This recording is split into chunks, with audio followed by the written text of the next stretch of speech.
The second wave, the so-called second wave. We're hearing about this in cities and countries all around the world. It's this rise in positive COVID-19 tests that then justifies subsequent lockdowns, quarantines, closing of our businesses, closings of our schools, closings of our voting processes. And we hear it over and over again. We hear the number of cases have spiked here and there and everywhere, and therefore it will be resulting in more draconian measures enacted on the population. Well, let's take a look at some of those numbers. In London, in the last 1 week alone, there have been 3,000 of these new positive COVID-19 cases. And yet, when I've drilled into the data, the total number of COVID-related deaths in that same week, and of course, this is a death, and all that means is that person tested positive of COVID in the last 28 days. They could have been hit by a truck or shot by a bullet. It's only 22 deaths in that same week. That is less than 1% of the cases is resulting in death. Less than 1%. If you want to talk about the large amount of cases, talk about smoking-related illnesses, talking about Alzheimer and dementia-related illnesses. Those are 10, 15 times that amount, and yet you don't see similar lockdown and draconian measures on our tobacco shops or massive protection for our elderly. So why are they doing this when it's 1% of the death rate? And I'll tell you why. Because we have a total lack of leadership. We have a completely disproportionate response to the virus, and we have a complete lack of science-based decision-making, and we have all had enough. The Conservative Party is having their conference today, and less than an hour ago, our Prime Minister was quoted as saying that ministers had been, quote, forced into erosions of liberty we deeply regret. That's what they said. Forced into erosions of liberty we deeply regret.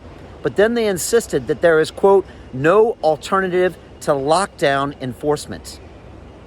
Our Prime Minister said there's no alternative to lockdown enforcement. And this is where I'm completely flabbergasted. And you can tell by my tone that I'm getting a little frustrated making these videos and talking about science and talking about solutions, because I have solutions. I've had people from the hospitality industry on my show. I've had people from the theater industry on my show. I've hosted former police officers, taxi drivers, a myriad of people who have science-based solutions on how to get back to work. Look at the City of London. 13% of our offices are filled. Our transportation infrastructure is in shambles. Our second largest cinema chain has just closed down, and our theaters can't get back to work. And yet our politicians throw up their hands and say there's no alternative to lockdown. The Mayor of London is failing us. Our leadership here in Britain is failing us because all they know how to do is protect themselves. They are looking at getting reelected. They are looking at trying to make the public happy, and that includes using fear-mongering tactics to try to make sure that we still think they're doing the right thing, but we see through these lies.